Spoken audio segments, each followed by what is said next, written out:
alto saxes. We're going to go ahead and talk about your guys' intro video. This should all be review for you. And if it's new info, then that's great. If not, then that's also great. So first thing is find somewhere to sit where you can sit upright and where you're not resting your saxophone on the bottom of your chair, which I can't do because I picked a stool to sit on. You're not going to play it laying back in your bed sideways, doing this thing. You can play your sax on the side as long as you adjust your neck strap so that way you bring the saxophone to you, right? Instead of you bring yourself to the saxophone. Because I see that all the time. So make sure that you are bringing the instrument up to you. I like to play my saxophone actually right in the middle. I feel like it gives me more control of my instrument, but that's just me. And I don't play saxophone that often, but when I do, it helps. You want to make sure that on this mouthpiece up top, first of all, you wet your reed. You line up your reed on here. If I need to go through that, somebody ask. But otherwise, I feel like you're all smart enough to do that without me escorting you. Teeth go on the top of this mouthpiece. Bottom lip comes up over your teeth like grandpa gums. And then that's what comes up against this reed, right? If you try it and you get no sound, then what I'm going to recommend is firstly, make sure your reed is wet. And you just pop it in your mouth for a couple seconds. Secondly, you may be too far away on the mouthpiece. So I find that happens more often with my saxophone players and my clarinetists. You might have to put more mouthpiece, right? And so what I do is I go too far and then I back up until I find a spot that actually works. So if you're struggling to get sound out of your instrument, that's one way that usually helps people. And let's get into your B flat scale. So for all the other instruments, it's called B flat or C. For saxophones, being alto or bari, you guys, it's your G scale. And that means you have one sharp, F sharp.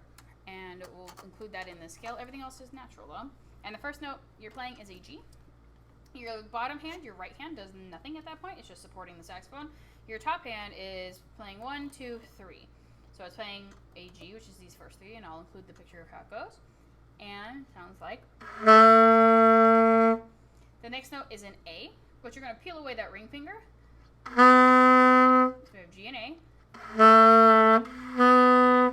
Our third note is a B, which is just our first finger. So yeah. Then we have C natural, and C natural is on that hand just the middle finger, right? So we went from our first finger, now we're going to our middle finger. So I do those first four notes. Okay. And then we get D, and so to play D, now we're going to use quite a bit of fingers here. We're going to use 3 on our right hand, 3 on our left hand like we were playing G. We're going to play G, we're going to put our right hand down, and then we're actually going to use the octave key that is on the back of our saxophone. And it should open a little guy right there for you, and that's how we play D.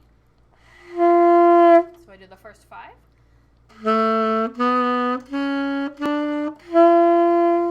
Okay, then we're going to play E, and E is our top hand, left hand stays exactly how it was. Octave key is pushed, all 3 notes like we're playing a G. And we had 3 fingers here for D. We're going to peel up our ring finger so that we have 2 fingers on our right hand, and that's how we play E. Right?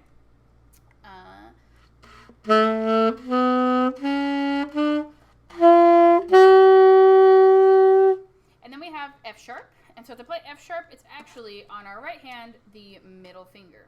So you're going to pick up that pointer and that ring finger and just have the middle finger depressed on this hand and leave everything else. The left hand is staying exactly how it was, where there's an octave key and all 3 like you're playing a G. And I'm going to finish this out. To play the G on top is just like playing the G that you started with, except now we added that thumb for the octave key on the back. Okay? So I'm going to walk through that scale in half notes for you, hopefully without squawking.